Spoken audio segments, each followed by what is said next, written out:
Hey everybody, just another Civil War reproduction pistol or revolver. Yeah, it's neglected. Got lots of rust everywhere, all over.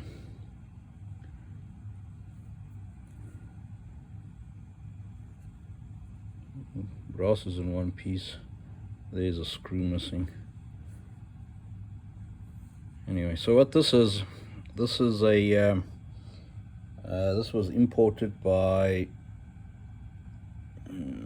Hawes Firearm Company from California, and that company doesn't exist anymore. I think it was probably in the 70s and 80s. And what it says there is 30 cal Navy model made in Italy.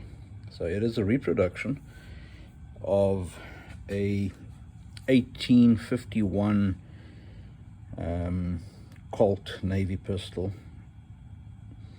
but they achieved something without knowing it. So, and during the Civil War, there was a pistol or revolver just like this, and the Confederates made extensive use of brass in their construction because they didn't have steel.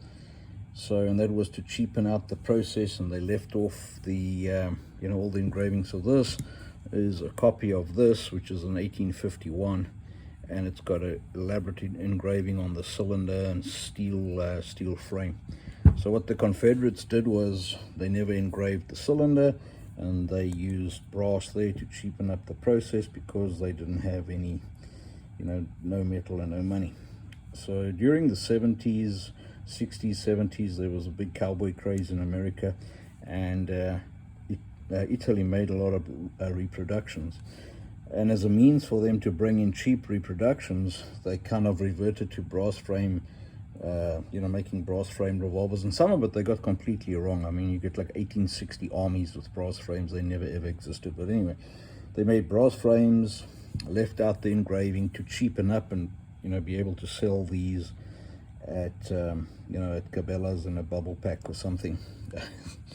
What they got right without knowing it was recreating some of the Southern Confederate revolvers. Now there was a revolver exactly like this with brass frame, octagon barrel, no engraving, and that was made by a company called Schneider and Glassick out of Memphis, Tennessee.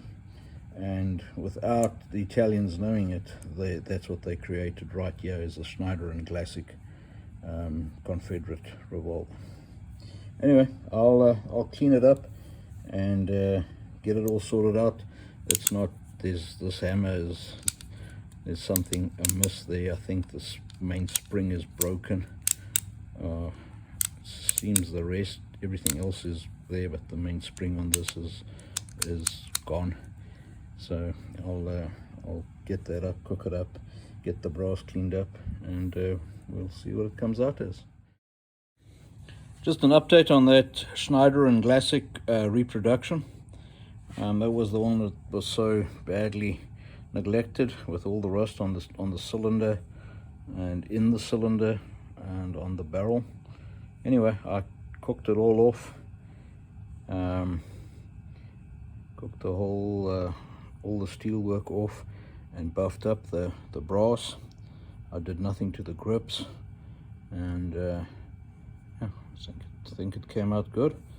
I replaced the nipples because they were corroded in there, and some of them I got out, others got damaged on the way out. The one I had to drill out, and then I ran a tap through all the through the holes and just cut the threads back again, and then put a new set in.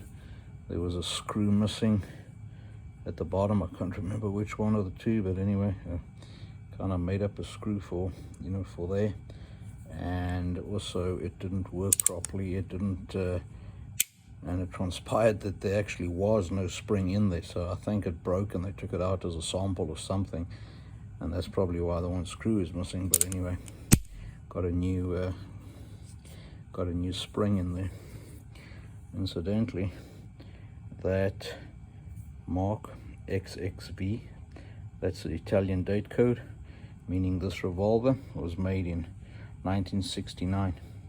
So even as a reproduction, she's an old girl. Anyway, I think she looks good, and she'll be good for the next 54 years. Stay safe. We talk again.